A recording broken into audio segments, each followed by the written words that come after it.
अस्सलाम वालेकुम dear students. आज का जो हमारा टॉपिक है वो है ट्रैवलिंग वेव्स। इससे पहले हम टाइप ऑफ वेव्स के बारे में पढ़ चुके हैं, जिसमें सबसे पहले हमने मैकेनिकल वेव्स के बारे में पढ़ा। मैकेनिकल वेव्स वो वेव्स होती हैं जिनको अपनी प्रोपोगेशन के लिए, ट्रैवल करने के लिए मीडियम की ज़रूरत पड़ती है, जैसा कि साउंड वेव्स है और हमारे पास वाटर वेव्स हैं। नंबर 2 पर हमने इलेक्ट्रोमैग्नेटिक वेव्स के बारे में पढ़ा। इलेक्ट्रोमैग्नेटिक वो वेव्स हैं जिनको ट्रैवल करने के लिए मीडियम की ज़रूरत नहीं पड़ती, जैसा कि हमारे पास लाइट वेव्स हैं। इलेक्ट्रोमैग्नेटिक वेव्स में जो इलेक्ट्रिक फील्ड है वो मैग्नेटिक फील्ड में चेंज होता है और मैग्नेटिक फील्ड इलेक्ट्रिक फील्ड में चेंज होता है। थर्ड पर हमारे पास है मटेरियल वेव्स। मटेरियल वेव्स वो वेव्स हैं जो कि हाई स्पीड जो पार्टिकल्स हैं उनके साथ एसोसिएट होती है, जैसा कि electrons, the motion of electrons, उसके साथ जो वेव एसोसिएटेड होगी वो मटेरियल वेव होगी। लॉन्गिट्यूडनल वेव्स के बारे में हमने पढ़ा। लॉन्गिट्यूडनल वेव्स वो वेव्स होती है जिसमें पार्टिकल्स ऑफ द मीडियम उस तरफ को मूव कर रहे होते हैं जिस तरफ को वेव की डायरेक्शन होती है। इसका मतलब है कि पार्टिकल्स ऑफ द मीडियम की डायरेक्शन और वेव की डायरेक्शन जो है वो पैरेलल होती है, सेम होती है, तो ऐसी वेव्स को हम लॉन्गिट्यूडनल वेव्स कहते हैं। उसके बाद हमने ट्रांसवर्स वेव्स के बारे में पढ़ा। ट्रांसवर्स वेव्स वो होती हैं जिनमें जो वेव की डायरेक्शन है वो अगर इस तरफ को हो तो पार्टिकल्स ऑफ द मीडियम जो है वो उसके परपेंडिकुलर मूव करते हैं, अप एंड डाउन मोशन करते हैं। ये हमारे पास वेव की डायरेक्शन है और ये पार्टिकल्स ऑफ द मीडियम की डायरेक्शन है, तो इसके दरमियान जो एंगल बनेगा हमारे पास 90 डिग्री का होगा, इसलिए ऐसी वेव्स को हम ट्रांसवर्स वेव्स कहते हैं। ट्रांसवर्स वेव्स के आगे दो टाइप्स हैं, ट्रैवलिंग वेव्स जो कि आज का हमारा टॉपिक है, और स्टैंडिंग वेव्स। स्टैंडिंग वेव्स के बारे में हम बाद में पढ़ेंगे। आज का जो हमारा टॉपिक है उसको डिस्कस करते हैं। तो उसकी जो डेफिनेशन है ट्रैवलिंग वेव्स की वो है कि the waves which transfer energy in moving away away from the source of disturbance. वो वेव्स जो कि एनर्जी को ट्रांसफर्स करती हैं in moving away from the source of disturbance, जहाँ पर हम डिस्टर्बेंस क्रिएट करते हैं वहाँ से एनर्जी अवे ट्रांसफ़र होती है। इसके लिए फ़र्ज़ कर लिए हमारे पास कोई टब है और जो कि पानी से भरा हुआ है। अगर हम इसमें कोई पत्थर फेंकते हैं तो जहाँ पर हम पत्थर फेंकेंगे वो उसका सोर्स ऑफ डिस्टर्बेंस होगा, ये हमारे पास सोर्स ऑफ डिस्टर्बेंस होगा। लेकिन आप ऑब्ज़र्व करेंगे कि वेव उसके चारों साइड्स पर जो है वो एनर्जी की सूरत में जो है वो ट्रैवल करेंगी। तो ऐसी जो वेव्स होती हैं हमारे पास उनको ट्रैवलिंग वेव्स कहते हैं। एनर्जी जो हमने जहाँ पर पत्थर फेंका ये हमारे पास सोर्स ऑफ डिस्टर्बेंस है। पत्थर फेंकने से चारों साइड्स पर टब के जो है वो जो एनर्जी है वो ट्रांसफ़र करेगी, वेव्स जो है वो ट्रैवल करेगी। तो ऐसी जो वेव्स हैं हम उनको क्या कहते हैं, उनको ट्रैवलिंग वेव्स का नाम दे देते हैं। तो स्टूडेंट्स अब हमारे पास कोई वेव है, ये हमारे पास एक वेव है जिसका ये हमने वाई और एक्स कंपोनेंट लिए हैं। इधर हमने कोई पॉइंट ले लिया है पी, और जब इसका प्रोजेक्शन ड्रा किया और वाई और पी के दरमियान जो दरमियानी फासला है उसको हमने एक्स का नाम दे दिया। एफ ऑफ एक्स कोई हमारे पास कोई फंक्शन है एक्स का, और ये time T is equal to zero है जब ये हमारे पास वेव होगी। अब यही वेव जो है हमने सेम यही इधर इसका एक प्रोजेक्शन ड्रा किया है, लेकिन जब टाइम जो है टाइम हो जाएगा टी, पहले ज़ीरो था तब टी था। आपको पता है कि वेव्स जो हैं वो ट्रैवल करती हैं। अब यही जो वेव है ये पहले ये थी, बाद में हमने उसी वेव को इधर बनाया। अब उसके वेव जो है वो ट्रैवल करती हुई वो इस पॉइंट पर आ जाएगी।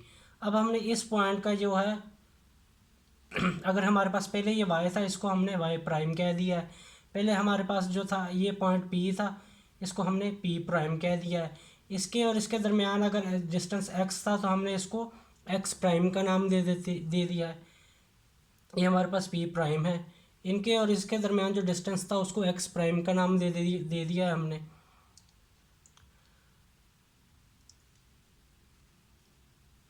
अब यहाँ से जो यहाँ तक का डिस्टेंस है इसको हमने वी टी कह दिया, S is equal to V T. और ये हमें पता है कि ये जो डिस्टेंस है ये हमारे पास कितना है, एक्स प्राइम। और यहाँ से जो यहाँ तक का डिस्टेंस है हमने इसको एक्स कह दिया। यहाँ पर अगर एफ ऑफ एक्स था तो अब हमारे पास एफ एक्स प्राइम हो जाएगा। अब हम जो हमारी पर पहली वेव है उसके लिए अगर हम वाई की जो वैल्यू वाई कंपोनेंट है वो डिपेंड करता है एक्स और टी के ऊपर, वो इक्वल टू होगा सम फंक्शन ऑफ एक्स। अब हमें पता था पहले जो टाइम जो था वो टाइम जो था T is equal to zero था। टी की वैल्यू जो है वो ज़ीरो पुट कर दें, Y X zero is equal to F X, ये हमारे पास एक इक्वेशन बन जाएगी। अब ये हमारे पास जनरल इक्वेशन है जब हमारे पास जो टाइम था वो ज़ीरो के इक्वल था, लेकिन हमें पता है जब टाइम हमारे पास टी हो गया तो तब वो इक्वेशन हमारे पास क्या बनेगी। अब यही इक्वेशन हम ले लेते हैं वाई एक्स टी, ये हमारे पास वाई एक्स टी आ जाएगा इज इक्वल टू एफ। हमें पता है पहले हमारे पास एफ ऑफ एक्स था, लेकिन टाइम टी गुजरने के बाद वो वाई एफ एक्स प्राइम हो गया, तो ये हमारे पास एफ एक्स प्राइम आ जाएगा। तो ये हमारे पास इक्वेशन आ गई जब टाइम जो था वो टी के इक्वल था, time is equal to T. अब यहाँ से हमने एक्स प्राइम की जो है वो वैल्यू मालूम करनी है। अब यहाँ से देखिए, अगर ये जो यहाँ से यहाँ तक का डिस्टेंस है वो हमारे पास एक्स है और ये इक्वल टू है V T plus X prime के। V T plus X prime को अगर जब डिस्टेंस को हम इसको प्लस करते हैं तो ये हमारे पास ये डिस्टेंस और ये डिस्टेंस टोटल एक्स के बराबर आ जाता है। तो हम इधर से क्या करेंगे, हम इधर से एक्स प्राइम की जो है वो वैल्यू मालूम करेंगे। तो इधर से एक्स प्राइम जो आ जाएगा, X prime is equal to X minus V T. तो ये हमने एक्स प्राइम की वैल्यू निकाली है जो कि हम इस इक्वेशन में क्या करेंगे, पुट करेंगे। तो स्टूडेंट्स जो हमने इक्वेशन नंबर 2 निकाली थी वो हमारे पास थी Y X T is equal to some function of X prime. ये हमारे पास इक्वेशन नंबर 2 निकली थी जब टाइम हमारे पास जो था वो टी था।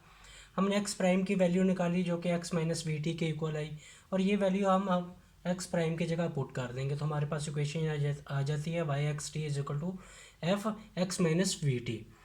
अब ये जो इक्वेशन है, हमें this equation tells us about the shape of the wave.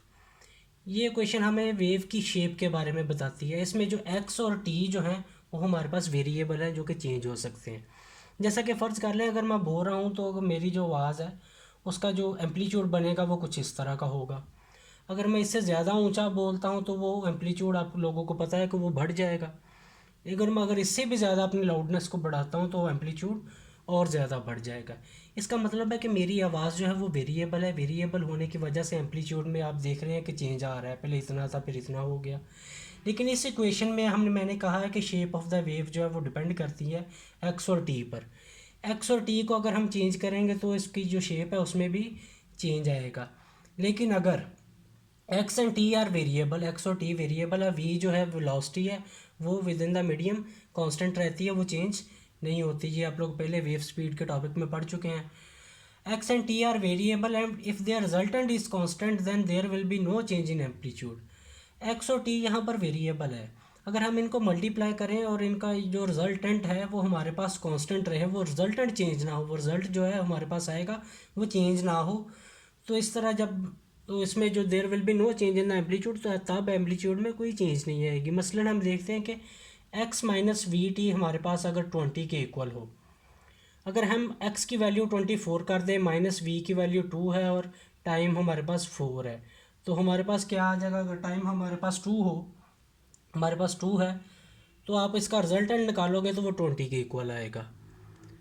हमें पता है कि x की वैल्यू फिर चेंज करके देख लेते हैं। अगर हम x की वैल्यू जो है वो 30 कर देते हैं, माइनस v कांस्टेंट है, v चेंज नहीं होता, वो 2 रहेगा, और जो टाइम है उसको हम 5 कर देते हैं, ये हमारे पास फिर 20 आ जाएगा। इस तरह की जो कंडीशंस है थ्रू आउट आप देखते हैं कि इसमें जो एम्पलीट्यूड है वेव का वो एम्पलीट्यूड कांस्टेंट रहता है, ये एम्पलीट्यूड कांस्टेंट रहेगा हमारे पास जो है वो, ये एम्पलीट्यूड चेंज नहीं होगा। लेकिन अगर एक्स माइनस वी टी जो है वो 30 के इक्वल आ जाए तो क्या होगा, ये एम्पलीट्यूड चेंज हो जाएगा क्योंकि इनका रिजल्टेंट जो है वो चेंज हो रहा है। एक्स माइनस वी टी हमारे पास 10 के इक्वल आ जाए तो जो उसका एम्पलीट्यूड है वेव का वो कम हो जाएगा। ये सिर्फ उस सूरत में कांस्टेंट रहेगा अगर एक्स माइनस वी टी का जो रिजल्टेंट है वो हमारे पास कांस्टेंट आए। अगर 20 था तो फिर दोबारा 20 आ जाए। तो इस तरह की सूरत हाल में जो वेव की जो शेप है, जो उसका एम्पलीट्यूड है, वो हमारे पास चेंज नहीं होगा।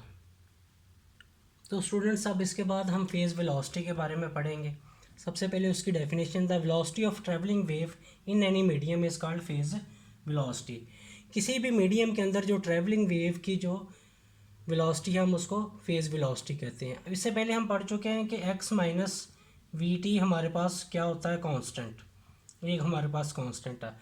अगर हम इसका डेरिवेटिव ले लें तो हमें फेज़ वेलोसिटी मिल जाएगी। कैसे, हम इसको D X over D T कर देते हैं, माइनस वी हमारे पास कांस्टेंट है, वो डेरिवेटिव के बाहर आ जाएगा, इसलिए D T over D T है जो इज इक्वल टू ज़ीरो आ जाएगा। जब इसको हम सॉल्व करेंगे हमारे पास आ जाएगा D X over D T is equal to V. तो ये हमारे पास एक फेज़ वेलोसिटी आ जाएगी। लेकिन ये फेज़ वेलोसिटी हमारे पास तब है जब जो वेव है वो राइट साइड की जानब मूव कर रही है। जो हमने पहले ग्राफ बनाया था इस डायग्राम, जो वेव थी वो राइट साइड की जानब मूव कर रही थी। लेकिन अगर वही वेव जो है हमारे पास वो लेफ़्ट साइड की जानब मूव करेगी तो क्या होगा, यहाँ पर माइनस था पहले, तो हम इसको सिर्फ क्या करेंगे प्लस में चेंज कर देंगे, तो ये रिजल्टेंट हमारे पास माइनस में आ जाएगा। तो इस तरह क्या होगा, जो वेव की जो वेलोसिटी है वो हमें पता होगा कि वो लेफ़्ट की जानब मूव कर रही है। तो आई होप कि आज का जो टॉपिक है वो आपको समझ आया होगा। खुदा हाफिज़।